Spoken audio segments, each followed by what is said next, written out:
सर्वभारतीय dealers federation Odisha शाखा पक्षर बालेश्वर जिलापाल को 7 दफा दाबीपत्र प्रदान। खुचुरा विक्रेता माने सरकार द्वारा जातीय खाद्य सुरक्षा और राज्य खाद्य सुरक्षा योजना अंतर्गत सामग्री पीडी कार्ड धारी मानक सुचारू रूपे बंटन कर सामग्री बंटन बाबद विभाग पारिश्रमिक प्रदान कर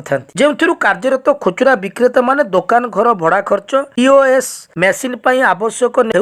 नेट खर्च विद्युत खर्च सामग्री बंटन नियुक्त सहायक मानक पारिश्रमिक सह निजर परिवार प्रतिपोषण करते। सूचनायोग्य जे गत कोरोना महामारी समय बकेया रही 6 मासर पारिश्रमिक गत 2023 मसीहा जनवरी फेब्रुआरी मार्च मासर अधा पारिश्रमिक 2024 जनवरी ठारू जून मासर अधा पारिश्रमिक जुलाई ठारू सेप्टेम्बर पर्यंत समस्त पारिश्रमिक और वर्तमान बंटन होउतबा अक्टोबर ठारू डिसेम्बर मासर संपूर्ण पारिश्रमिक अर्थात 9 मासर अधा पारिश्रमिक और 6 मासर संपूर्ण पारिश्रमिक और कोरोना समय बकेया 6 मासर पारिश्रमिक समुदाय 21 मासर पारिश्रमिक अद्यावधि खुचुरा विक्रेता मानक प्रदान करा जाय नाही, जाहाकु नै खुचुरा विक्रेता मानक मध्य हताशा भाव सृष्टि होईछि। हेले गत अक्टोबर मासर 20 तारिख दिन कटक जिलापाल सम्मेलन कक्ष रे अनुष्ठित जिला स्तरीय साधारण बंटन व्यवस्था समीक्षा बैठक रे उपस्थित मान्यवर खाद्य जोगाण और खाउटी कल्याण विभाग मंत्री घोषणा करथिले जे कोरोना महामारी समय खुचुरा विक्रेता मानक बकाया पारिश्रमिक आसंता सप्ताह प्रदान करा जिवो, जाहाकु अक्टोबर 27 तारिख सुधा मिली जिबा कथा सूचित करथिले, जाहाकु नै खुचुरा विक्रेता मानक मध्य आशार संचार होइतिला। हेले परितापर विषय आज डिसेम्बर 2 तारिख होइतिले सुधा ए बाबद रे टंकाटिए मध्य प्रदान करा जाय नाही, जा फल रे हातरू पैसा खर्च करी आगामी समय रे सामग्री बंटन व्यवस्था चलाई रखिबा संभवपर नुहे बोली कहबा सहित जिलापाल को 7 दफा दाबी सम्मिलित दाबीपत्र प्रदान करा जायछि। उक्त दाबीपत्र प्रदान रे राज्य सभापति नगेंद्रनाथ जेना, संपादक सैयद एकराम हुसैन, बालेश्वर जिला सभापति विद्याधर देको समेत जिलार समस्त खुचुरा विक्रेता माने उपस्थित रही। मोर नाम हूँ विद्याधर दे, जिला सभापति अच्छी। कोरोना समय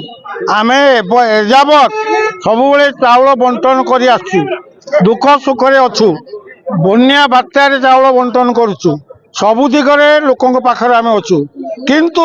सरकार आम कथा बुझुना 21 मासर पैसा आमर जो कमिशन पैसा एपर्यंत भी पैठ करना आम जा पचारू सी कहते पैसा आसी ना, पैसा आसनी आम कौन बेठी काटा आम जो लोकर मूल लगे जावा 300-400 टका पाइबा आम माने परिवार प्रतिपोषण पाई, किंतु ये सरकार ये भाया भेड़िकी आम सह्य करूँ ना। आम निसंघ निष्पत्ति नहीं, जदि सरकार आम कथा न मानती आगामी दिन में आम चाउल उठेबू ना एवं लोक दबू ना। कौन हो भाई आम केमी जाना आपन जमी आम भी सेमती कौन हो आम तो बारंबार आम दुख जन चलीचु, मुख्यमंत्री की जनइलु, खाद्य मंत्री की जनइलु, कमिशनर को जनइलु, कलेक्टर को जनइलु, क्या जनइब आम आगामी दिन में यही पंथा रम केवासी करूँ, घर घर बुलिकी करूँ,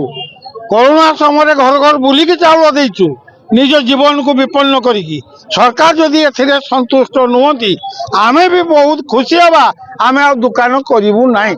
चाउल उठेबू ना। परीक्षार समय ओडिशा राज्य कार्यकारिणी कमिटी समग्र ओडिशा रे डिसेम्बर 2 तारिख दिन जिलापाल कार्यालय सम्मुखें आम धारणा प्रदर्शन कर निष्पत्ति ग्रहण कर 2 दिन पर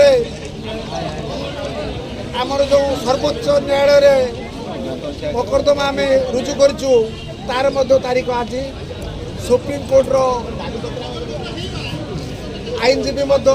आज पहुंची आमर कार्यक्रम वर्तमान कटक जारी अच्छी। जिंदाबाद